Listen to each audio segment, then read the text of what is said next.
नमस्कार, मी Tanaya. News अनकटच्या Maharashtra updates मध्ये आपलं स्वागत. सविस्तर वृत्त पाहूच, पण त्याआधी नजर टाकूयात काही महत्त्वाच्या हेडलाईन्सवर.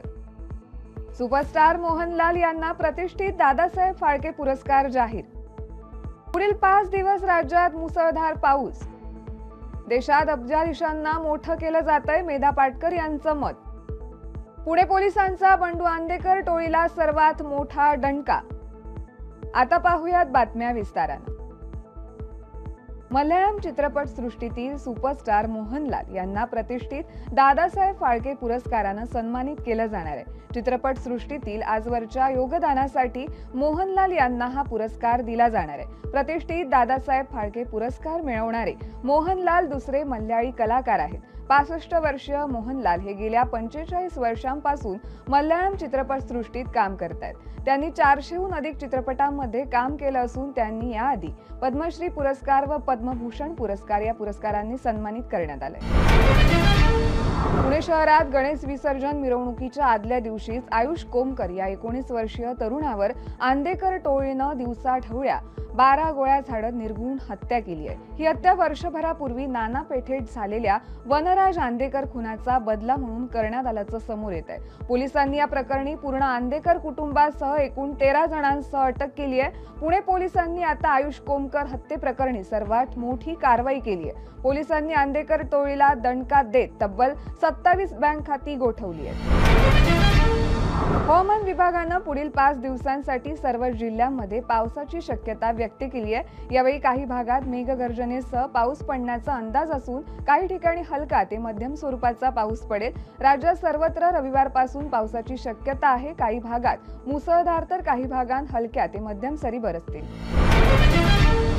3.5 शक्तिपीठांपैकी एक करवीर निवासिनी श्री अंबाबाई देवीच्या शारदीय नवरात्रोत्सवाला सोमवार दिनांक 22 सप्टेंबर पासून उत्साहात सुरुवात होणार आहे. या पार्श्वभूमीवर मंदिर परिसर फुलांच्या आकर्षक सजावटीनं व विद्युत रोषणाईनं उजळून निघालाय.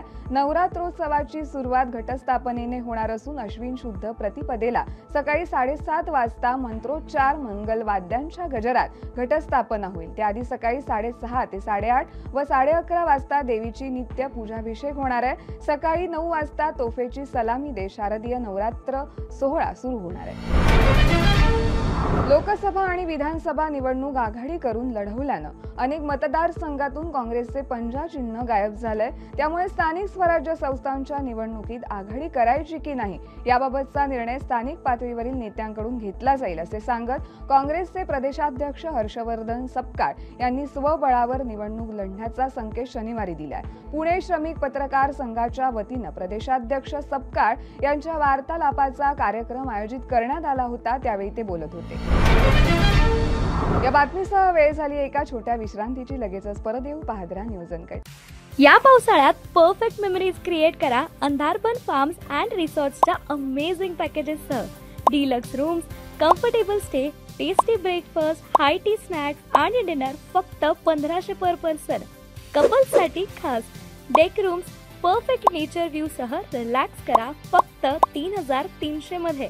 ॲडव्हेंचर्स प्रेमींसाठी आहे स्टे आणि अंधारबन ट्रेक फक्त 1700 पर पर्सन. अधिक माहितीसाठी आजच संपर्क करा आणि इन्स्टा पेजला फॉलो करा.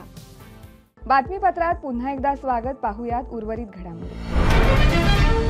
शालेय शिक्षण विभागाच्या वतीनं पुण्यातील बालेवाडीत आयोजित 2 दिवसीय राज्यस्तरीय शालेय शिक्षण परिषदेचा समारोप शालेय शिक्षण मंत्री दादा भुसे यांच्या उपस्थितीत करण्यात आला.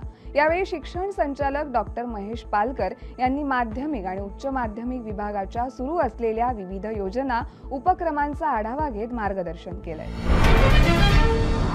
राज्यांची विकास नीती ही संविधानातील तत्वांच्या आधारे ठरत नाही. काही अब्जाधीशांना ठरवून मोठं केलं जातंय. आर्थिक असमानता नष्ट करण्याची राजकीय इच्छाशक्ती नाही असे मत ज्येष्ठ सामाजिक कार्यकर्त्या मेधा पाटकर यांनी व्यक्त केलंय.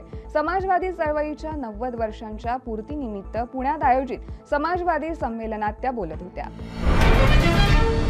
सनदी अधिकारी तुकाराम मुंढे पुन्हा एकदा ऍक्शन मोडवर आलेत. सध्या राज्याच्या दिव्यांग कल्याण विभागाचे सचिव म्हणून कार्यरत असलेल्या मुंढे यांनी बोगस दिव्यांग प्रमाणपत्र वापरून सरकारी योजनांचा लाभ घेणाऱ्यांविरुद्ध मोठी कारवाई केली आहे. त्यांनी राज्यातील सर्व 34 जिल्हा परिषदांच्या मुख्य कार्यकारी अधिकाऱ्यांना या संदर्भात लेखी आदेश देत महिनाभरात अहवाल सादर करण्याच्या सूचना दिल्या आहेत.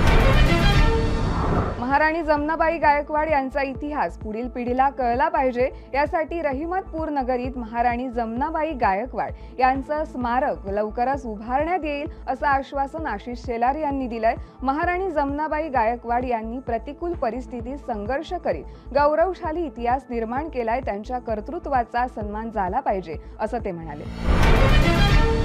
ज्येष्ठ अभिनेते दिलीप प्रभावळकर यांची प्रमुख भूमिका असलेला व सुबोध खानोलकर यांनी दिग्दर्शित केलेला दशावतार हा मराठी थ्रिलर चित्रपट बॉक्स ऑफिसवर सध्या अधिराज्य गाजवताना दिसतोय.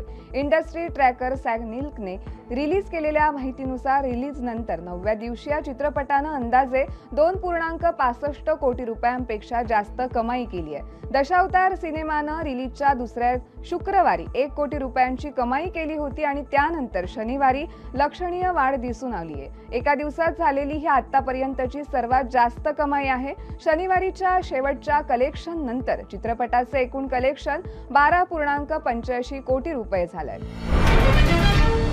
या बातमीसह वेळ झाली आहे महाराष्ट्र अपडेट्समध्ये इथेच थांबायची. तोपर्यंत पाहत रहा न्यूज अनकट.